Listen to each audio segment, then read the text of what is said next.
All right, everybody, welcome to our featured professional series. Today we are joined by a few different guests that are in the animal care arena, and I wanted to welcome them before we get going as we let some of our other participants in. We are recording today. If you want to get a copy of this, we'll be reposting it in a couple of days. But starting out, is Taylor Duda. Taylor joins us from the Washington County or Washington Area Humane Society. She's the Assistant Director of Community Outreach there. Her job, and actually she joined us from Capella University and now has over 6 years in the nonprofit world. So we're happy that she's moved to the area and is embracing our nonprofit sector. And she's the person that makes membership fun and engaging at the Humane Society. So we'll be hearing from her. Next, we have Dr. Aaron De Lear. Erin is a graduate of Virginia Poly, Virginia Tech, where she had 2 degrees, and she got her doctorate from Purdue University, I believe, right, Erin? Did I get that right? I think so. And her specialty in her veterinary care is surgery and wound management, and she has a passion for equine, but she has served at all levels of veterinary care and is going to help us out with some of the more technical things today. And lastly is Kelly Proudfit, a friend of mine. And Kelly is our current executive director of the Washington Area Humane Society. Just a couple of quick accolades other than her having 2 very big dogs and a cat. She is, in my opinion, one of our best executive directors in the area. She's not only a mentor to many executive directors and teaching a lot of us how nonprofits should run, but she's a shining example of care in this area. And recently, and I just wanted to throw some accolades out there, our Area Humane Society was best of the best many years running in the OR, and they were recently named as, I believe, a charity of excellence through our community foundation. So congratulations to you guys on that, and thanks for all the work you do in our nonprofit sector for our animals and all that. So without any further ado, thank you everybody for joining us. We had a few things we wanted to cover today, and I know this is a little bit outside of what people normally hear from in regards to financial advice and financial planning, but I think it's important. A lot of our clients, and I've seen it from a few different areas, they were confused and sometimes surprised at the costs that were associated with their pet care. Some of them, they are charitably inclined or they want to give back. So finding the right way and the right method to do that, make sure that their dollars and hours are going as far as they can. That's important. And just a couple other things around this whole thing. I know there's been a lot of confusion around pet insurance and a couple other things that we're going to touch on too. So let me start out here. So Erin, let me start with you. So and ladies, welcome. Thank you for joining me. I really appreciate all your time. So, and if anybody does have questions during the presentation, make sure to drop them in the chat and we'll try to get to them. So, Erin, when we start out looking at animals and animal health, I think that from what you've told me, because we had a little incident with our friend Buddy a few years back where he's defending us very actively against a squirrel that was trying to come after us and chased it away, but did hurt his knee in the process. And we had this big surgery on our hands. And I think a lot of people, they do their pet care, but these surgeries and things that happen are surprising.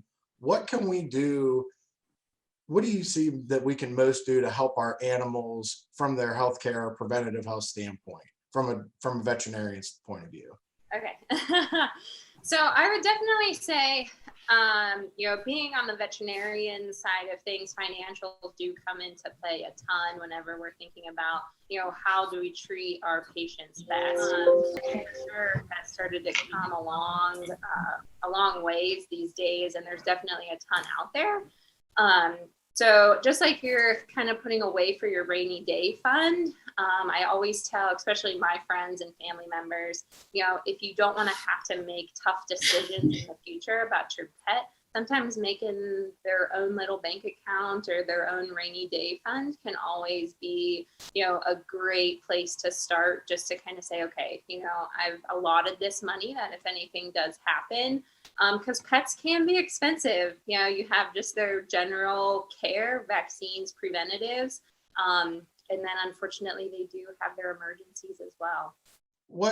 And I know that we have animal friends that are all kinds of sizes, and some of those larger ones carry with them some additional costs to that. What are you most surprised in practice seeing people? Is it, wow, I didn't know that animals typically have these kinds of things? Like, what's the most surprise that you see people coming in with? Maybe more on like the dog and cat side of it. I know equine, a lot of people in that kind of arena know kind of what they're getting into a lot of times, but what's the most surprising that people usually are? I would say the most surprising part is probably when they need their emergency care. A lot of people know, we have vaccines every year, we need preventatives every year, the spay, the neutering. It's usually when you don't expect things to happen.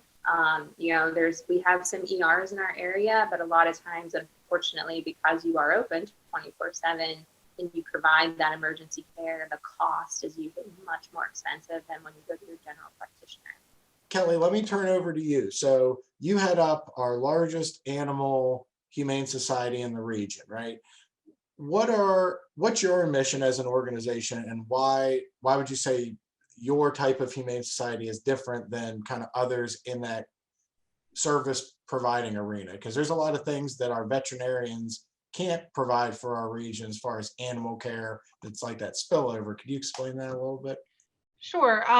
So our main mission is to provide shelter, safety, and food for orphaned and neglected, abused animals in Washington County.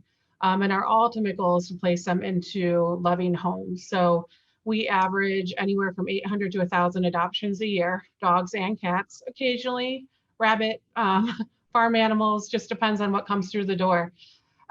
We also provide public education about humane care and treatment of animals. We have a full-time humane officer who does a lot of education. We provide affordable veterinary outpatient care for low-cost vaccines, spay and neuter. And that's really aimed at residents who cannot afford a relationship with a vet, very low income people who, if we didn't offer these low-cost vaccines, they wouldn't be able to get their animals taken care of. So we're not really competing with vet offices. It's kind of a completely different group of people. We also investigate and resolve humane cases. So on average, we have about 400 humane case calls a year that we're investigating. We can charge people with animal cruelty, neglect, abuse, and we are actively involved in about 4 lawsuits right now, citations and hearings, and we have a trial coming for a case where we seized 206 cats with the United States Humane Society. So we do have a full vet staff, full humane response staff, and we intake around 1,000 animals a year. I think what makes us different from other animal rescues in Washington County, because we are not the biggest in the Pittsburgh region. You've got Animal Friends, Humane Animal Rescue. They're much bigger than us, but in our county, what differentiates us is we're not a rescue, we're not a sanctuary, we're a humane society. We field, like I said, the 400 humane cases a year, but we also are the only approved facility to intake strays for Washington County through the Department of Agriculture. So the dog wardens, animal control agents, just a good Samaritan on the street, they are constantly bringing us stray dogs and cats, and we will take them. And many of them have had severe lack of medical care their entire life. They're neglected. They're from a dog fighting situation.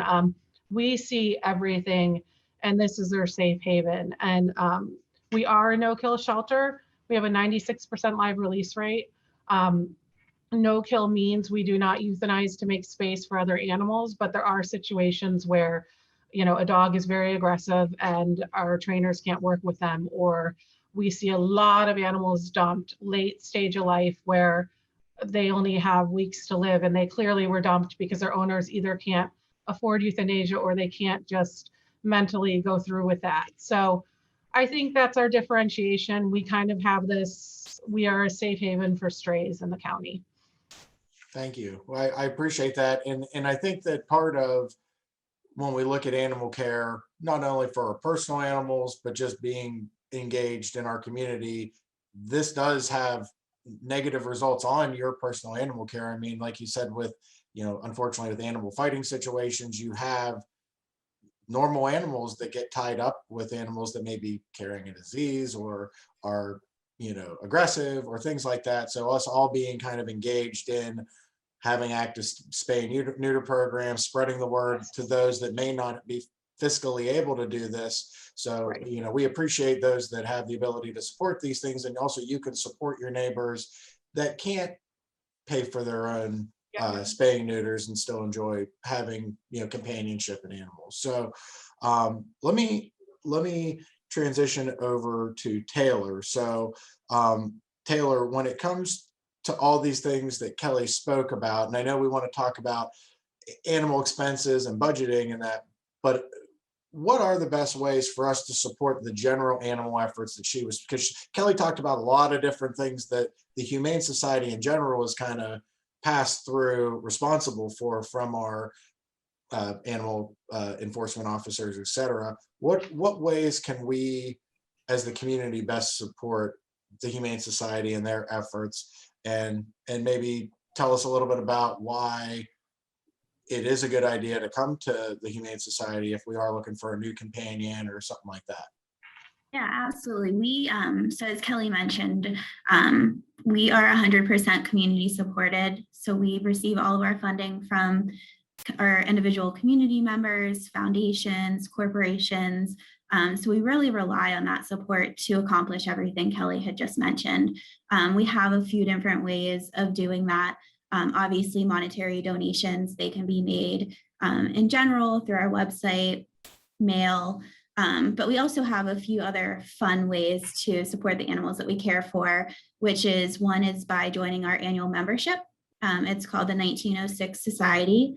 Our membership levels range from $50 a year up to $1,000. And our members are really integral parts of our organization. They receive exclusive membership benefits to events. We have discounts to our vaccination clinics. It's just a way to give back, but to really engage as a group with us.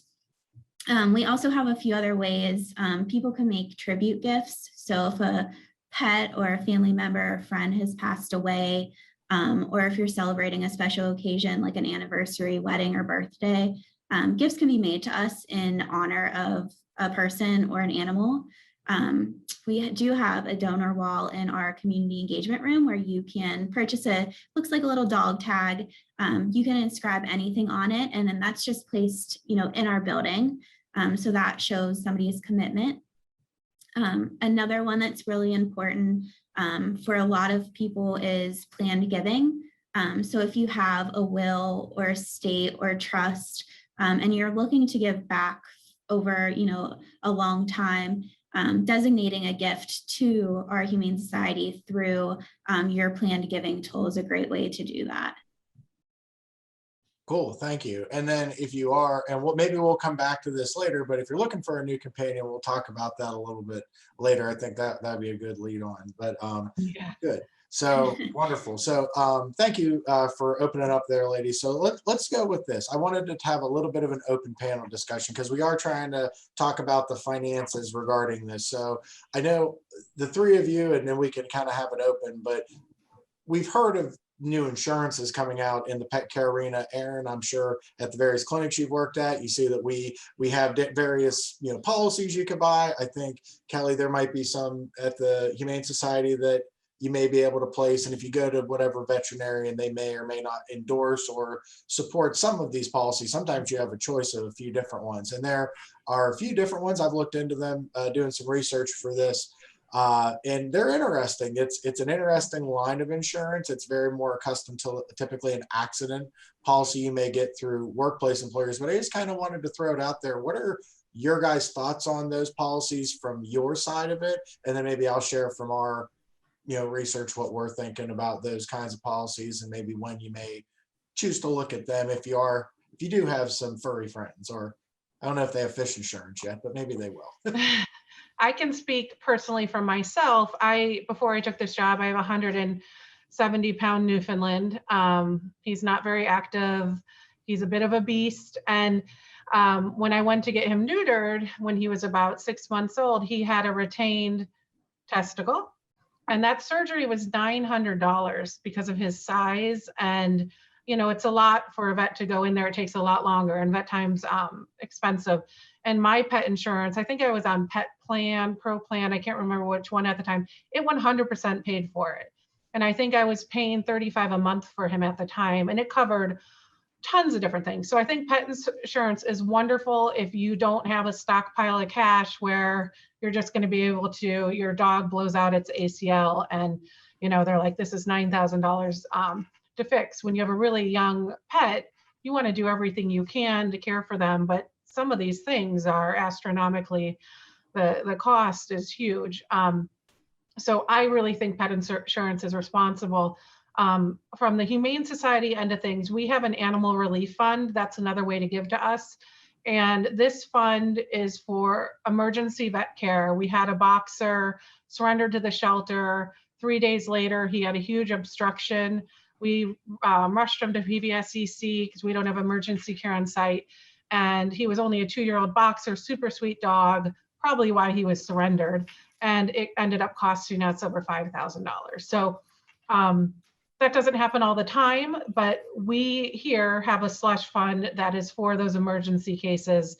And if you're not going to do pet insurance for your personal pets, it's probably really wise to have pet insurance because anything can happen anytime. Just like with kids, you never know what's going to get thrown at you financially. So it's good to be prepared. That's good. Taylor, Erin, anything to add? Like, what's your experience been with it? Have you seen positive experiences with those kinds of things from your perspective, or otherwise? I mean, do you have any you pay your premium and nothing happens, hopefully, right? That's with all insurances. But what are your guys' thoughts on those? Yeah, I'm definitely all for it. I have 6 pets, but I have my dog. He's a golden retriever mixed with shepherd and husky, so he's about 110 pounds. But I got him as a puppy when I was in college, so I didn't really know about pet insurance, which I wish someone would have told me. So I've never had it, but at the age of 3, Zeus was diagnosed with epilepsy. So I had to pay out of pocket for an MRI. He's on 2 different types of medicine monthly, which I pay almost $400 a month for his medicine, which right now pet insurance wouldn't cover that because it's predisposed. But it would be I should look into it because if anything else happens, God forbid, I wouldn't have to pay for it. But I would say anyone who, adopts any sort of pet, it's probably a good idea to look into it in case something where you never know what's going to happen. And I know from my own experience, I wish I would have looked into it when I first adopted him. Important. Yeah. Erin, anything to add on that? What do you think? Taylor, I feel your pain. I have a 2.5-year-old golden retriever that got surrendered to our hospital, and he came with epilepsy. So I knew that going in. But no, I mean, as a vet, I do my best to try to get clients the most they can get out of their insurance when they do have it. The few things I would say, all policies are different. So definitely read, just like human insurance, all policies, whenever some owners be like, oh my gosh, I have pet insurance, go, move forward with everything. And I always tell them, I'm like, just make sure you read the details of it so we know exactly, what things are covered, what things aren't. Usually, at least from my standpoint, insurance, I've never come across one for clients that they don't. Usually the client has to pay up front to the hospital or the clinic, and then you get reimbursed. So unfortunately, even though you have that insurance, you still have to be able to have usually the funds up front. That's usually what I've come across with, but I don't know if they're all like that. In vet school, you're not really trained on any types of insurance. The other really nice thing, especially when I worked in the ER and even in general practice, care credit can be used for pets as well. A lot of clinics and emergency rooms will have, if you take out so much money on it, you can have, 6 months with no interest, things along those lines. So I would say a lot of times, even if you have that rainy day fund for your pet, a lot of times it's nice because you don't know, maybe something might happen, to a family member, in a week or so. So sometimes care credit is a great option to also look into and just have it in case. A lot of places you can sign up for it day of, but sometimes it's nice just to have that ready to go and kind of all worked out already. I personally never got pet insurance on my pup Milo, just because he was 3.5 when he came to me. So I don't have any actual personal experience, just what I've dealt with clients. Yeah, and thank you, ladies, for all of that. And I think that just like all protection, and as CFPs, we do a lot of protection planning, and it waters down to what are we going to do if and when, and the probabilities around that. So when you get into caring for something, and I think all of us are good pet owners that would do anything for our furry friends, you don't want to put yourself into a situation where you may not have as many decisions available to you. So just to reiterate, and I think most folks that are on here work with us, they understand, we try to keep a cash reserve 3 to 6 months, and based on your financial plan, that's there. But just like all coverages, if this were going to detriment your situation, and when you get an animal, I'm sure that there are ways for us to look at, here's what an average blank would cost. And as those animals age, and maybe you do take on senior animals to help them transition out or what have you, you may not be able to get them underwritten. What I found from researching these, they are typically a reimbursement policy. So it is always good. And we always preach cash reserve, but have your cash reserve and being able to pay upfront for the care and be reimbursed. There are also some that I believe are starting to add some discounts for some preventative stuff, which is cool. So it's kind of maturing as a coverage, kind of like our human health insurance coverages, but you don't normally see like a traditional UPMC Highmark type of plan. It's more like a reimbursement type of thing. Yeah. So okie doke. Good with that. And like I said too, one other thing that I did find out, and this is kind of interesting, you may see your property and casualty agents adding pet insurance as an addendum to your normal PNC policies. So we typically, especially if you're a homeowner, encourage you to have an umbrella policy. So sometimes PNC agents, like I think Kelly, there's a guy that does this kind of stuff. He works in insurance. I think it's maybe your husband or something, but you can see these addendum policies being thought about by the insurance industry. So just be proactive with it. Don't be afraid to ask around for some quotes and see what am I really looking at, and obviously talk to your advisors. I think that as advisors, whether you're working with our team or not, we should be able to have these conversations, because I have never seen a client say no to their pet. They will always pay for that surgery or whatever it is. It's going to help that pet's quality of life. So anyway. And speaking of insurance, Joe, an umbrella is a good idea. One of our dogs nipped one of our neighbors, and thank God it was not serious and everything worked out. But they are animals, things happen, they get scared, or, it's human error on my end. And it happens. I mean, that's life. So having an umbrella policy on your home, liability protection when you have an animal in your home, dogs or cats. So that's another piece of it too, planning. You always plan for the worst, right? And then if something happens, you're covered. Very good. Thank you for rounding that point out for me, because that is certainly, I mean, not that we don't love our furry friends, but when they get us in trouble inadvertently, just like our, kids or whatever, you don't want to be on the hook for too much, and we want to protect everybody. So that's good. So let me jump back over. So Taylor, I think we were talking about, hey, I'm looking at some options with a new companion, cat, dog, what have you. Can you tell me why and what are some of the things that you guys do when you intake an animal? So obviously there's some protocols that you guys go through to make sure that that animal is safe and ready to go. Can you walk us through that? Because I think that that could help a lot of our folks. Like, if I am getting into this, what are some of the things I should check off my list when I'm getting into a new relationship, as well as, like we said, figuring out how you're going to pay for them. So Taylor, anything that, yeah. Yeah, absolutely. So when any animal comes to us, dog or cat, they receive a full vet check within 3 days, I believe. So they're given, all of their vaccinations. Our vet is looking over them just like any other vet would at a well check. And we're really seeing, what's going on with them. A lot of the animals who come to us are strays that we know nothing about. So it's really important, even when you're adopting, you don't know anything about that animal and they don't know you. So you really want to take your time, to get to know them before. We see all the time that people come in and they'll bend down right into the dog's face. And it's like, you don't know them, they don't know you. So it's really important to take your time to get to know your new pet. Or even here, our team's very safe when it comes to intaking new animals, just because we don't know anything about them. We don't know what they've been through.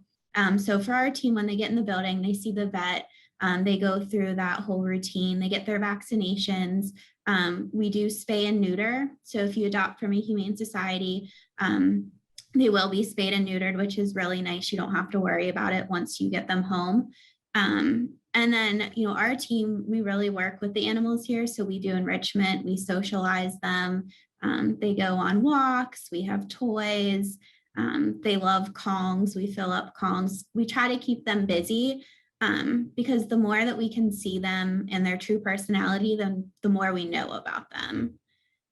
So I think that's one really important thing to take. You have to, when you adopt an animal, you have to give them time to adjust. Imagine being taken out of your house and just placed in a new environment with new people. I know myself, I wouldn't be comfortable. So I think when adopting a new pet, whichever type of pet it is, you want to give them a week, 2 weeks to adjust, because then that's when their real personality will come out. I think you and my wife share a strategy, and that she gives me stuff to keep me busy, so keeps me occupied and not into trouble. But that's cool. And a lot of, like we were talking about, a lot of the things that Dr. Deliere was talking about, did you get all this stuff done prior? That helps a lot with that. But Kelly, I wanted to jump back to you with some of the stuff regarding what are our common needs. So like you had mentioned, there's a lot of animal hoarding. You had mentioned, and not to talk about the bad stuff, but just to tell us a little bit more about what our challenges are here in the county specifically. And just because I don't think a lot of people know about that, and how, and what should we do when we see those things, maybe animals being left out, what degree, temperature should we start calling people, what to look for animal abuse or neglect cases, because as people, anybody that's watching this probably cares about animals in one way, shape, or form. How can we be better engaged to help, do our part and not be overbearing neighbors too? Because you worry about that as well. Some animals are made to be outdoors more than others, and it's complicated. So tell me what we can do. Yeah, it's complicated. I think in the state of Pennsylvania, the laws have come a long way in the past 3-4 years. There's new tethering laws. People can't just tie their dog out all day in 90-degree weather or 20-degree weather. There's very strict laws. And they're a little bit complicated, but it's also really straightforward in many ways. A dog, if it's Taylor, under 45 degrees, under and 32 degrees, which I think is a little low, but over, is it 90 degrees? They're not allowed to be left outside for more than, I believe, 40 minutes. With proper, shade, shelter, water.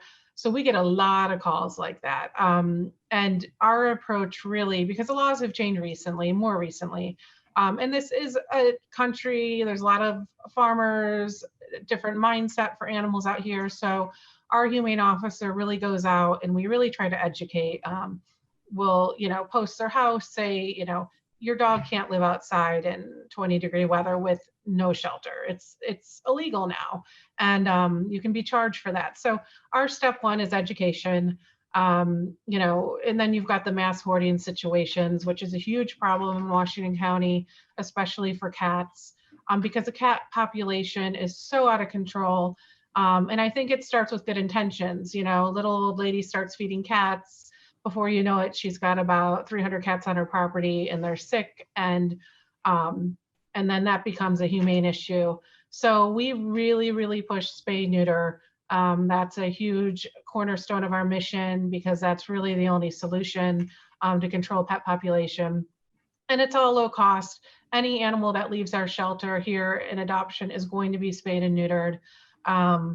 You know, we really stress in our adoption contracts, within 10 days, you need a relationship with a vet, because we're not replacing vets. Like, you need, just like any person needs their primary care physician, when you have an animal, you need a primary vet who you do wellness exams. They're that point person for your animal. So I think animal neglect, lack of vet care is a huge thing. And I think a lot of it's because people don't have the money. And our goal is to try to bridge that gap, because I feel really strongly that everybody deserves a pet. It's just therapeutic. They're wonderful. I mean, they change your life. And we really strive to find ways to adopt to people who maybe don't have the resources, but we can educate them. We can supply low-cost vaccination clinics every week, whatever we can do to make it work for those people. And for everyone else, we say, get a vet within 10 days, establish that relationship, because I would say neglect is the #1 thing we're seeing in the county right now. And especially with COVID now, it's gotten worse. I appreciate that. I had a couple follow-ups to that, and then Erin, I want to jump over to you. But so, and I'm sorry, I'm like 60-minuting all you three, but I really appreciate this. Like, I really care about animals and conservation and all that, so I do appreciate your guys' points, and I just want to pick your brains because you guys know so much about this stuff. But so Kelly, let's say, I'm not saying it's me, but a friend, let's say a friend of mine comes across a very well-meaning neighbor that is encouraging, you know, feeding of, whether it be, and I don't think we have a lot of you know, roving dog problems anymore, but right, you know, but in the more rural areas, there are some issues with, you know, coyotes as well as feral dogs on it. But anyway, let's say it's cats, and we have a situation like that. How might I start that conversation to move it forward? Because it's not, like you said, it's not that we don't want people to have and enjoy pets. We just want to get them access to the programs that are available if we notice something, for those of us that do have means to care for our pets. So maybe how could I encourage that conversation a little bit? How would you approach it? I think the approach I would take is, you know, like I said, people have really good intentions and they just start feeding feral cats. But if you're going to set up a colony on your property, a colony is 10 or more cats that you're caring for.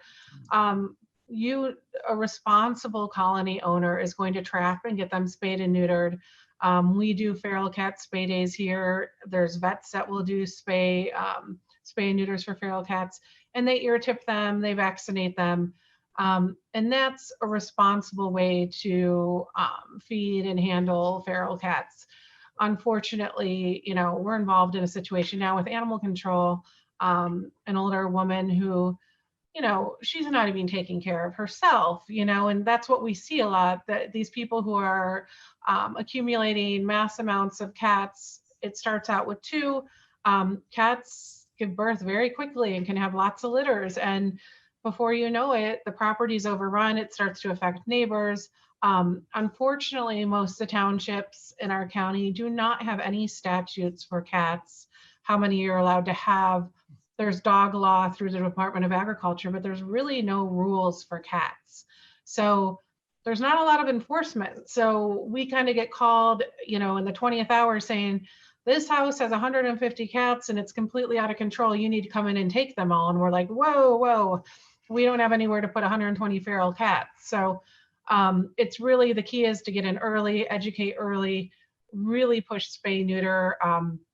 We are currently doing 2 outside spay neuter clinics a month, so 50 cats a month, and we offer feral, spay neuter, and we do some dog surgeries, and then of course all the animals we're intaking to the shelter. So I'm sure Erin would agree, like spay neuter is, I sound like Bob Barker from what was that game show? Don't forget to spay and neuter your pet. But That's it's a right. big deal, and without that, I mean, there are big problems come about. Thank you. So So, and you had mentioned first things first, if you do adopt or buy, but hopefully adopt, because we have lots of animals that need a lot of love, you need to find that vet first things first. Erin, you're not in practice now. I'm sure we're going to get inundated for the next year with calls like, can I have Dr. De Lear be my vet? So you're not in private practice right now. You're doing more equine stuff currently, but if you were going to find a vet for Milo, what types of things would you look for in that clinic, and how do you vet a clinic out to make sure they're meeting your dog's needs? And your dog has some special needs, just like Taylor's, and sounds like Kelly's too. So all of our dogs have these unique needs, and cats have unique needs. How do you pick the right vet team for your friend? Oh, that one can hear you. It was weird. Okay, got you.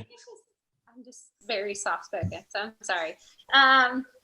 For me, I like to try to make connections with my owners.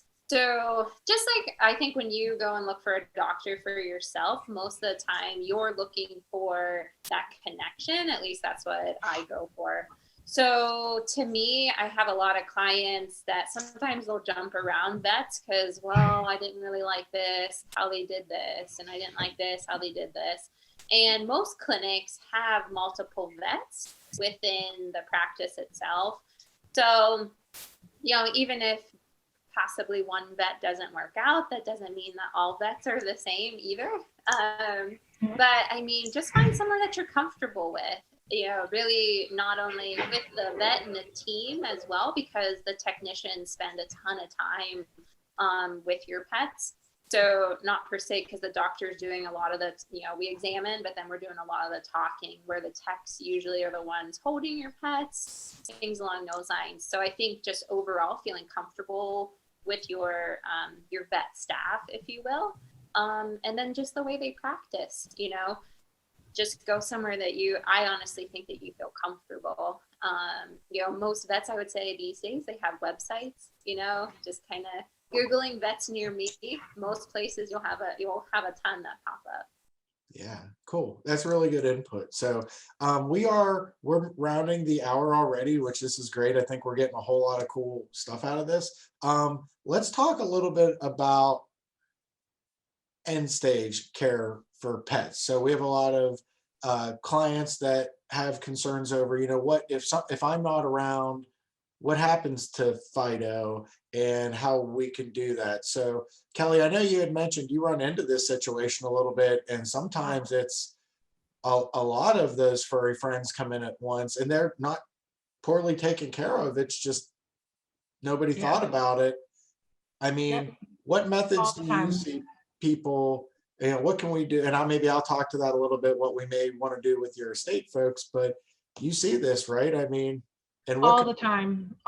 People hospitalized, they pass away, their children are out of state, allergic to cats or whatever, no family members willing to step up, or many people don't have any family members. So then these animals, lots of times it's rental situations, the landlords are calling us.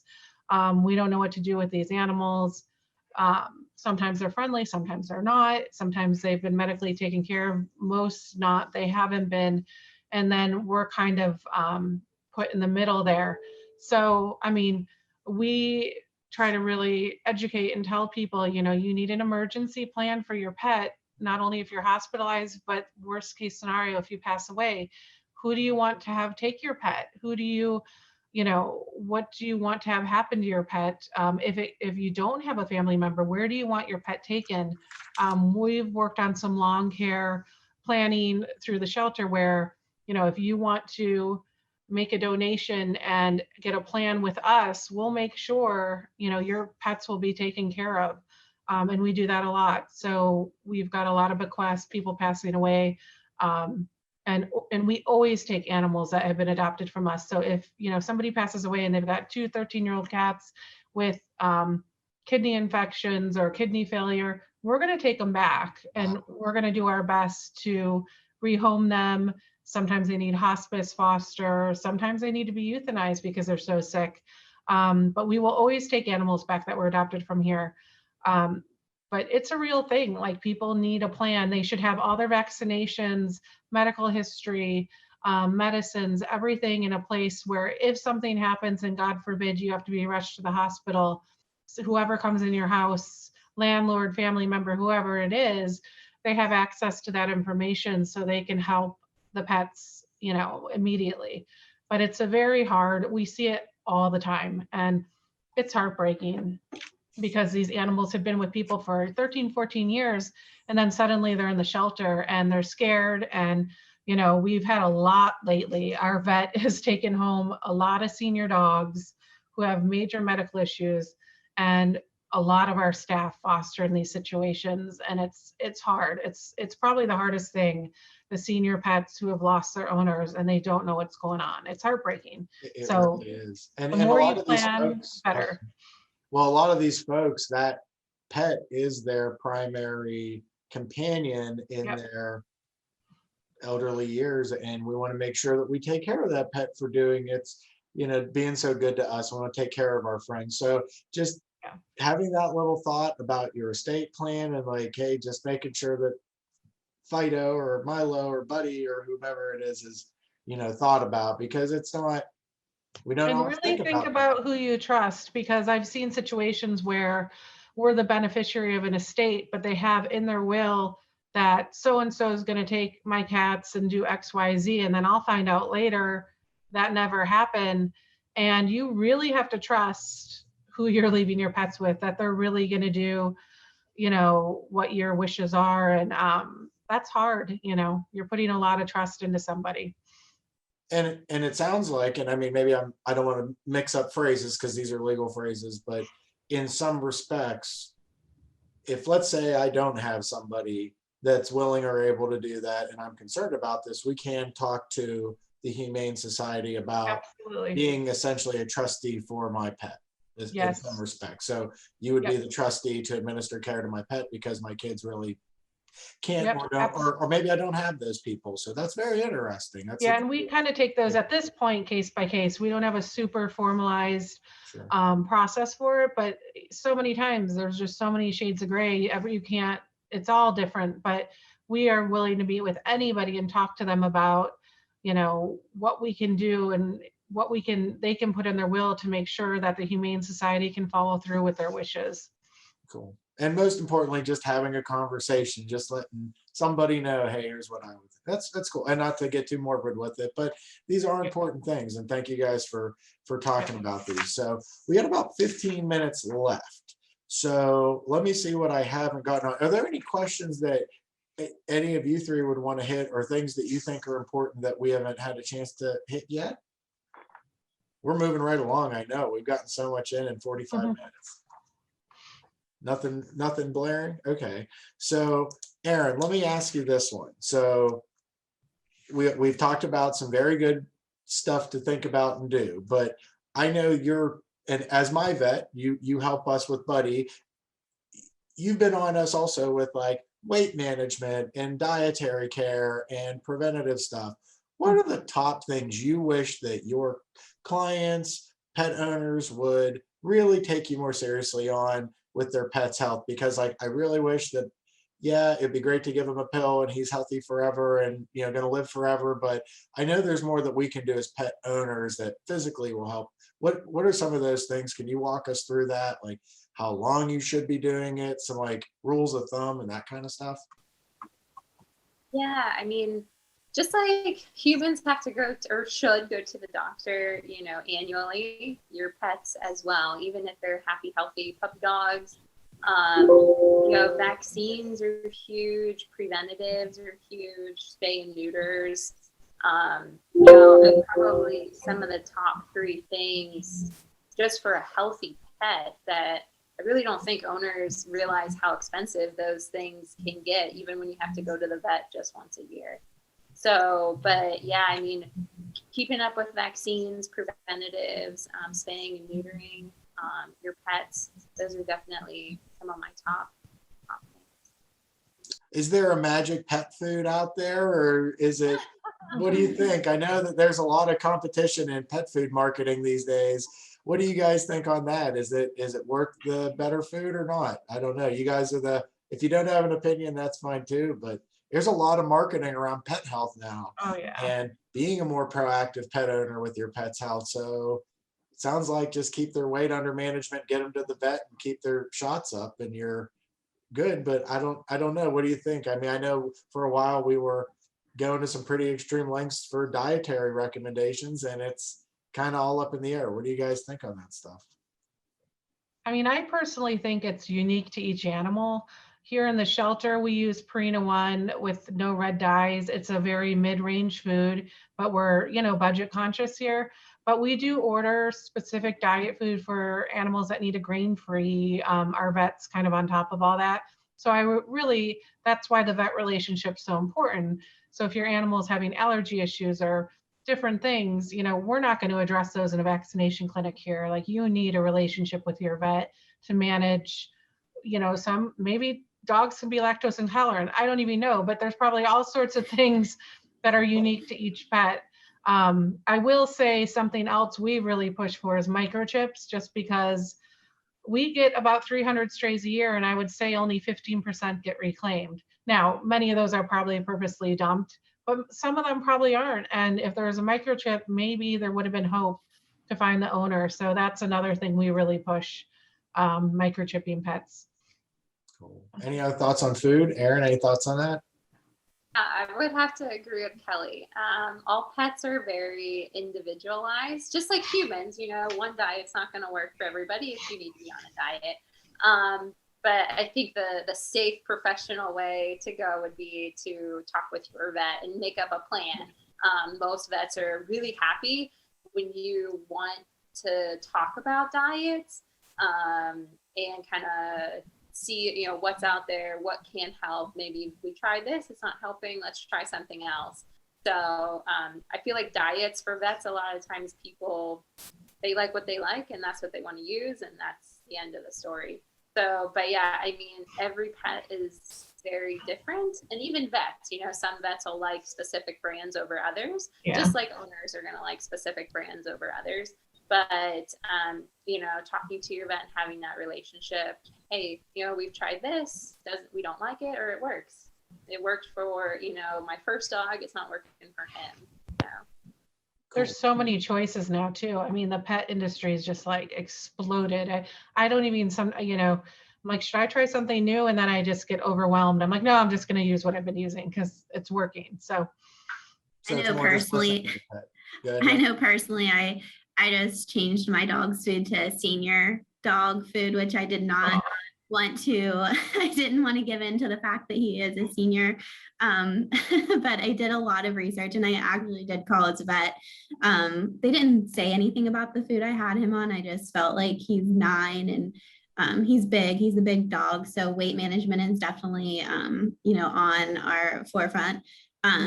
But I did switch him to senior dog food, and I can tell a difference. Like, he has been more active. He's walking a lot better. So, as far as brand, I don't know, but talking to the vet, really, he helped me pick a new dog food, and I guess he is a senior now, so I got on that, but so hard to admit, right? It's a little bit.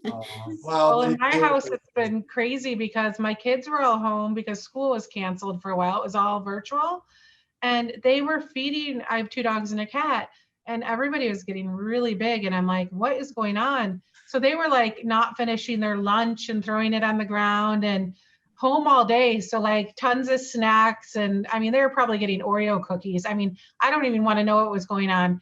So all our animals are on diet. Well, we're all on diets now because we've all like bulked up through COVID. So except for my husband, but so that's another thing, like just weight management's a huge issue. I think we see a lot of animals coming in that are definitely overfed. Well, but I see a lot more people are out there hiking and biking and walking with their Mhm. pets. And I mean, we got a lot more trails going in the county. So Yep. go out, get those experiences with those animals. And hey, maybe we'll lose a couple. I know I got a couple extra to get rid of. So Kelly, I know we're rounding out the hour. I do want to leave a few minutes for questions if anybody that was able to tune in live. Like I said, we record this and then we'll repost it for you guys and anybody else. But you'd mentioned this like new center or something, and I was very fortunate with the community foundation to get to go tour the brand new Humane Society Center, and it's beautiful. It's a really beautiful facility. You guys are going to do a lot of great work there, and it was a big effort, and I want to commend you and your staff on really pushing that effort because it was a multi-year effort. Could you, just for everybody that tunes in or sees this later on, what happened with your facility Sure. and what are some of the things in the next couple of minutes we can do to come check it out? How can we come visit, maybe even take a friend home if we qualify? So Sure. When I was brought on 4.5 years ago as the director, one of the purposes was to help fundraise for a capital campaign. The building we were in was built in 1952 on the same property we're on now. And it was literally like, we're getting the duct tape out, holding things together. It had served its purpose. It had done a lot of great things, but it was time. So we had a very active capital campaign, successful capital campaign. The building we're in now is 10,000 square feet. It's a $5 million project and it's been fully funded. We can hold approximately 100 animals on site, 50 cats, 50 dogs. We have a full service surgery center, vet clinic. We have an education community room. Education is key to stop the cycle of abuse we see in this county. As far as people coming here, we had just opened up in last March, had this huge, wonderful grand opening, so excited, and then COVID, and we're like, what is going on? So we had to kind of readjust everything we were doing, and everything's by appointment, but I don't want people to think we're closed, nobody can come here. People donate all the time, and we give them tours. We're just trying to limit the amount of people in groups just because we're, following social distancing. We wear masks. The goal is to keep the staff and volunteers safe so we can care for the animals. But adoptions are by appointment. All our adoptable pets are available on our website. That is washingtonpashelter.org. And we're doing programming virtually. We do reading tales with iPads. Kids can read to cats through an iPad, and the cats actually love it. Taylor's doing a lot of wonderful online education things. We need bottle baby fosters for kittens. So we never stopped. We've been here all along. It's just we're working differently. Our clinics are curbside. Our spay neuter drop-offs are curbside, just probably like all vet offices, just to limit the foot traffic in the building. But you can call me anytime you want to come see the building, and I love showing it to people. And it is beautiful. So, and there's a lot of ways, as we talked about, you can support. So Absolutely. let me just pause now. If there are any questions, throw them in the chat, but I'm going to go through and kind of talk about some of these points. So thank you, ladies, for all those wonderful points. I think that we got a lot of cool stuff. So let's start out from the front to the back. So if you are considering a new companion, let's make sure that we look at all the resources locally, because there are a lot of animals that need care, and quite frankly, they come pretty much ready to go from you guys. So yes.